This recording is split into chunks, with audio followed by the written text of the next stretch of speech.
hello, and a very, very warm welcome to you. Yes, welcome in. We are so incredibly happy you could join us today. We really are. We know how busy your days can get, so the fact that you've carved out a little pocket of time just to sit and chat with us, well, it honestly means the world. It absolutely does. Whether you're commuting or maybe just wrapping your hands around a cozy cup of tea at home, we are just delighted to be your company right now. Grab a blanket, get comfortable. Because today we have a really lovely, fascinating deep dive prepared just for you.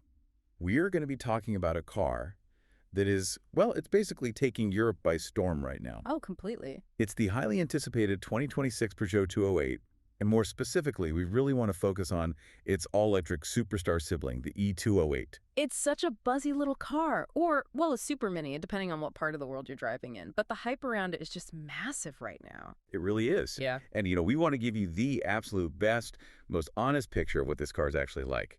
So we've gathered a really fun, diverse mix of sources for our deep dive today. We did. We've got this incredibly enthusiastic, very passionate Italian YouTube preview that just raves about the 2026 design revolution. The passion in that video, it is just infectious. Right. But we're also balancing that out. We've pulled some European market data and PR highlights that show just how completely it's dominating the sales charts, especially in places like France. But, we don't want to just give you the glossy marketing talk. So to keep things really grounded for you, we are cross-referencing all of that excitement with a very thorough, incredibly hands-on road test from the folks over at the UK's Autocar magazine. Yeah, they're fantastic at cutting through the noise. Exactly. And that is really our mission for you today. We want to help you figure out if this undeniably gorgeous, stylish European bestseller is actually the right electric hatchback for your actual everyday life. Because there is always a balance, right, between this dazzling futuristic design and the nitty-gritty mundane practicality of just going to the grocery store or doing the school run. Exactly. So let's just jump right in, shall we? Let's start with the glow-up. Because the exterior of this 2026 model, it really is something special. It's a head-turner, for sure. It is. The Italian YouTube reviewers, they describe the aesthetic as audacious and futuristic. And honestly, looking at the footage, it's really hard to disagree. No, they nailed it with that description. Right, it has this new, wider front grille, and it uses this beautiful three-dimensional motif. It's not just flat plastic. It has texture and depth that catches the light so wonderfully. And the wheels, too. Oh, the wheels. They've added these aerodynamic alloy wheels, which you can get up to 18 inches now. And, of course, you can't talk about a modern Peugeot without mentioning those signature lights. The claws. Yes, the three-claw vertical matrix LED daytime running lights. It really looks like a little lion ready to pounce. It does have a very strong, very confident road presence. But, what I found really fascinating is how a seemingly tiny design tweak can totally divide people's opinions, depending on who you ask. Oh, really? Tell me about that. So if you dig into the Autocar review, they pointed out a very nuanced shift from the older pre-facelift model. Okay. The older version had these very long, dramatic LED, they called them tusks, and they extended straight down from the main headlight housing itself. Right, I remember those. They were very striking. Well, for this 2026 update, Peugeot actually moved those LED claws entirely down into the lower bumper. They separated them from the main headlight. Oh, interesting. Yeah, and while the YouTube preview absolutely loved it, calling it sharper and more modern, the Autocar testers felt differently. They actually felt it softened the car's aggressive edge a bit. Well, really, just moving it down a few inches. Exactly. They said they kind of missed that older, continuous, sweeping light signature. They still admitted it's a remarkably handsome car, but it just goes to show how subjective design is. It really does.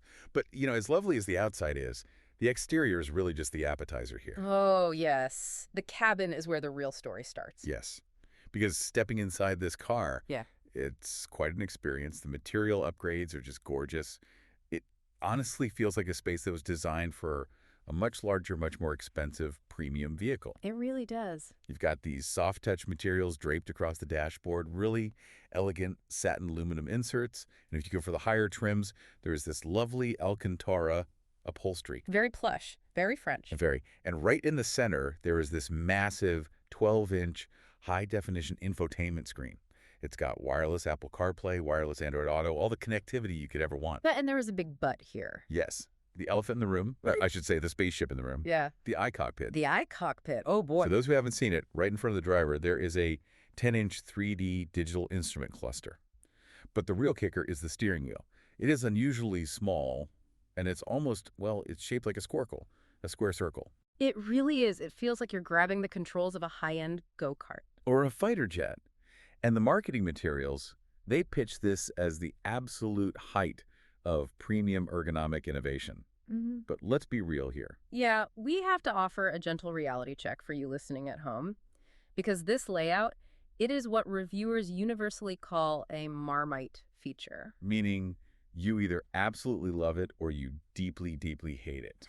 There's very little middle ground. None at all. Visually, it's a stunning piece of industrial design, but practically, the autocar testers and honestly a lot of everyday drivers find it physically frustrating. Because it completely changes how you have to sit, right? Precisely. In almost every other car on the road, you look through the top half of the steering wheel to see your speed and your dials. Right. But Peugeot mounts the instrument cluster really high up near the windshield, so you're supposed to look over the top of this tiny steering wheel. Which sounds fine in theory. Yeah, in theory, sure. But depending on your height or the length of your torso, placing that wheel at a comfortable height for your arms means the top rim of the wheel completely blocks the speedometer. Oh, that is so annoying. It's maddening. One of the testers noted that to actually see the 3D screen properly, they had to drop the steering column so incredibly low that the wheel was basically resting awkwardly right on their thighs. Oh my goodness, that doesn't sound comfortable at all. It's not. It's like wearing a gorgeous, stunning pair of shoes that just completely pinch your toes. They look amazing, but after an hour, you're regretting your life choices. That's the perfect analogy. Hmm. It really means that for you at home, if you are considering this car, you absolutely must go sit in it. Do not just click buy on the internet. You have to see if your unique body type actually agrees with this iCockpit. Absolutely crucial advice. So we've covered the glow-up and the quirks inside. Should we take a peek under the hood? Let's do it, because we need to talk about battery math. Now, just to be thorough, Peugeot does offer a new 48-volt mild hybrid petrol option for the 2026 lineup, which is nice for city fuel economy. It is nice, but let's be honest, the star of the show and the reason we are doing this deep dive is the fully electric e-208. Exactly. Now, navigating the electric options can be slightly confusing, so let's untangle this for you together. Sure. Basically, there are two different battery setups. The entry-level setup gives you an older 50 kilowatt-hour battery paired with a 134 brake horsepower motor. That one claims a WLTP range of 225 miles. Right, and we should just gently remind everyone that WLTP is the European testing standard. It's done in a very cozy, climate-controlled laboratory. So that 225 miles is your absolute best case driving downhill with a tailwind scenario. Very true. Now, there's an upgraded setup. It gives you a slightly larger 54 kilowatt-hour battery and a punchier 154 brake horsepower motor. That bumps the official lab range up to 248 miles. But, and here's the crucial detail that Autocar was very quick to point out, you cannot just buy the base model and say, hey, I'd like to add the bigger battery, please. You can't? Nope. Peugeot completely locked those upgraded, more efficient mechanicals behind their absolute top-tier GT trim. Oh, wow. Yeah, so if you want the better range and the better motor, you are forced to pay for the most expensive trim level. That is a very clever but definitely frustrating way to get people to spend more money. Very much so. Well, let's talk about what you actually get for that money, because expectations versus reality on range is a big topic here. Huge. The Italian PR sources, they are boasting some incredibly impressive numbers. They are claiming an autonomy of up to 450 kilometers, which is roughly 280 miles, on a single charge. It sounds fantastic. It does. And they are very proud that the car won the ADC Eco Test, which is Europe's largest motoring association. It's a very rigorous test, so that is a genuine, lovely feather in Peugeot's cap. It really is an achievement. But, once again, we have to look at the real-world data. When the Autocar team took the upgraded 54 kilowatt-hour car out onto actual rain-soaked British roads... Oh, the true test. Exactly. Yeah. Dealing with real traffic, highway speeds, the heater running... The efficiency really dropped. They averaged about 3.5 miles per kilowatt hour. Okay, so if we do the math on the usable battery, Yep. What does that give us? It yields a much humbler true range of around 178 miles. Oh, wow. That is a pretty significant drop from the 280-mile marketing claims. It really is a reality check, and there's actually a really fascinating engineering reason for it. I'd love to hear it. Well, the testers noticed that this little e-208 is actually slightly less efficient on the highway than its bigger brother, the e-308 hatchback, even though they share very similar battery tech. Wait, a smaller car is less efficient than the bigger one. How does that work? Aerodynamics. The e-208 is a super mini, so it has a slightly taller, more upright, sort of boxy shape at the front. It creates a larger frontal area that has to physically punch a hole through the air. Ah, I see. Yeah, the E308 is longer and sleeker so the air flows over it more easily. At highway speeds, overcoming that aerodynamic drag takes a massive amount of energy. It matters almost more than the weight of the car. That makes so much sense. So it's working harder just to push the wind out of the way. Exactly. Well, even if that real-world range is closer to 178 miles, I do have some really sweet news to share about the charging, because they've made that very painless for you. Oh, good. Let's hear the good news. When you do need to plug in, it supports 100 kilowatt DC rapid charging, which means you can take the battery from 20% all the way back up to 80% in just 25 minutes. That is brilliant. That's barely enough time to run in, use the restroom, and grab a coffee. Exactly. It makes road trips so much less stressful. Plus, they've made a heat pump standard across the electric range. Oh, that is such a wonderful bonus. If you live anywhere that gets cold in the winter, a heat pump is a game changer. It warms the cabin without completely draining your battery range like an old school electric heater would. Absolutely. And my personal favorite little tech perk, they included a V2L, or vehicle to load, feature. Yes, I love V2L. Isn't it great? It essentially turns the car into a giant power bank. Yeah. You can plug regular household appliances right into the car. So if you're camping, you can run a coffee maker. Or if there's a power outage at home, you can charge your laptop right from your driveway. It is just incredibly practical. Speaking of practical, let's talk about how this little car actually drives, because being behind the wheel is where the fun really happens. It is. And by all accounts, it is delightfully zippy. With that upgraded 154 horsepower motor, it's doing 0 to 62 miles per hour in 8.2 seconds. Which feels much faster in an EV because the power is instant. Exactly. And because it's got a short little wheelbase, you're holding that tiny go-kart steering wheel, it just darts around city streets. It genuinely feels playful. It does have a really lovely, lively personality. But digging into the driving dynamics, Autocar did uncover a very strange, slightly annoying quirk. Oh, what kind of quirk? It has to do with the driving modes. So when you are just driving around in normal mode, the software actually hides the last 30% of the motor's power from you. Wait, hides it? What do you mean? Yeah, it puts it behind a physical kickdown switch on the accelerator pedal. So if you just press the pedal down normally, you only get about 70% of the power. So if I'm merging onto a really fast highway and I need to go, I might not have the power I'm expecting. Not unless you consciously press the pedal down really hard, pushing past this point of physical resistance at the bottom of the pedal's travel. That unlocks the last 30%. That seems so counterintuitive. The whole joy of an electric car is that smooth, instant wave of power. Why would they restrict it? If we had to guess, it's a clever trick to artificially boost the car's efficiency ratings. By capping the power, they force you to drive gently, which saves battery.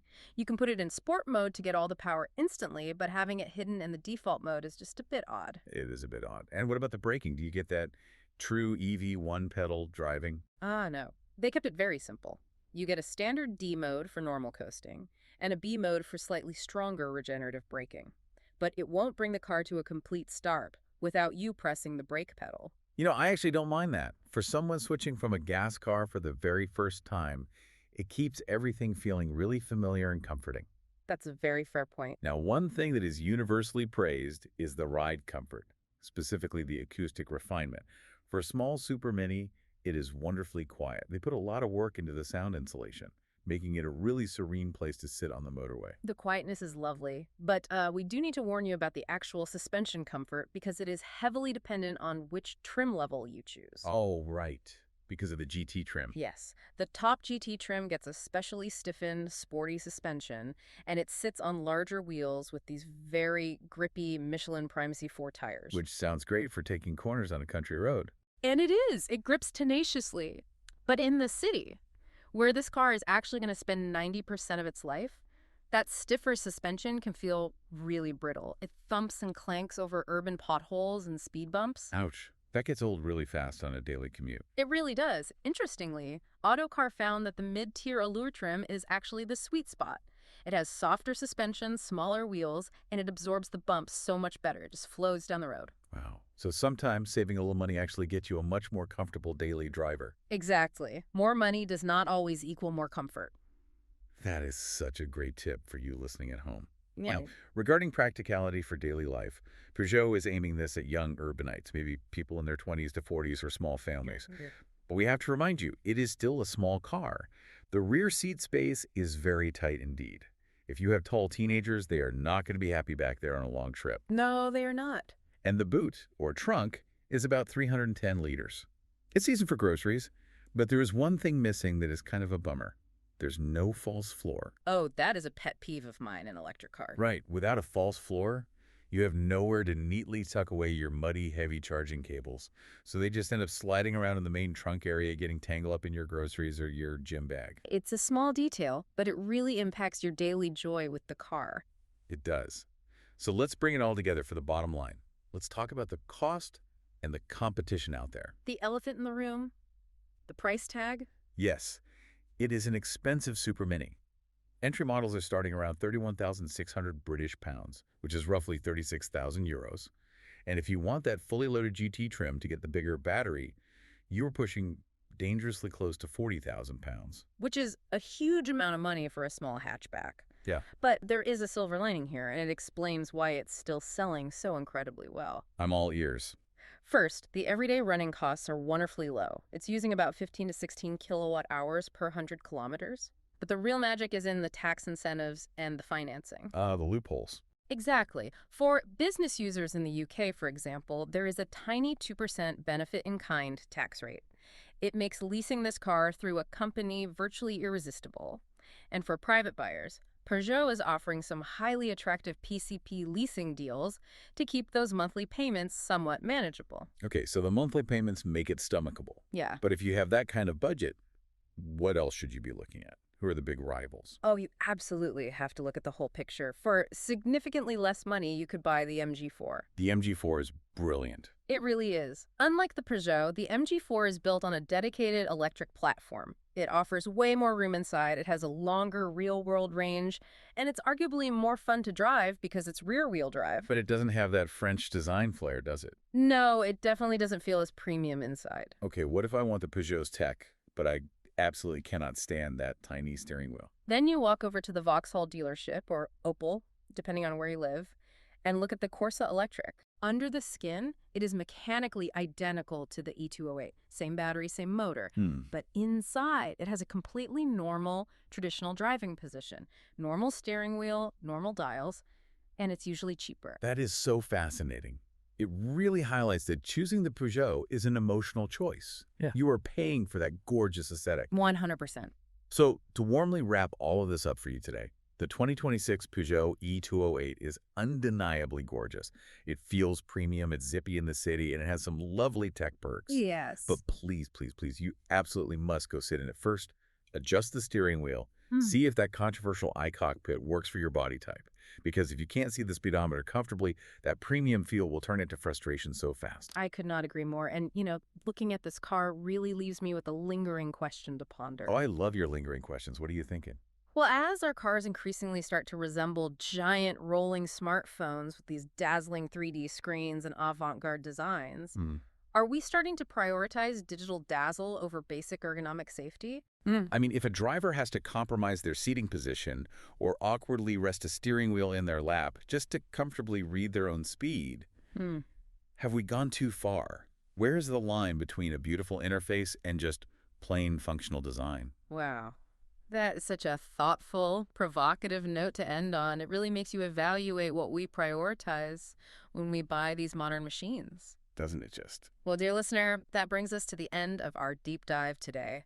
We want to extend a deeply sincere, immensely sweet thank you for spending your precious time with us. Thank you so, so much. We really loved having you. We hope this conversation brought you some clarity and hopefully a little bit of joy to your day.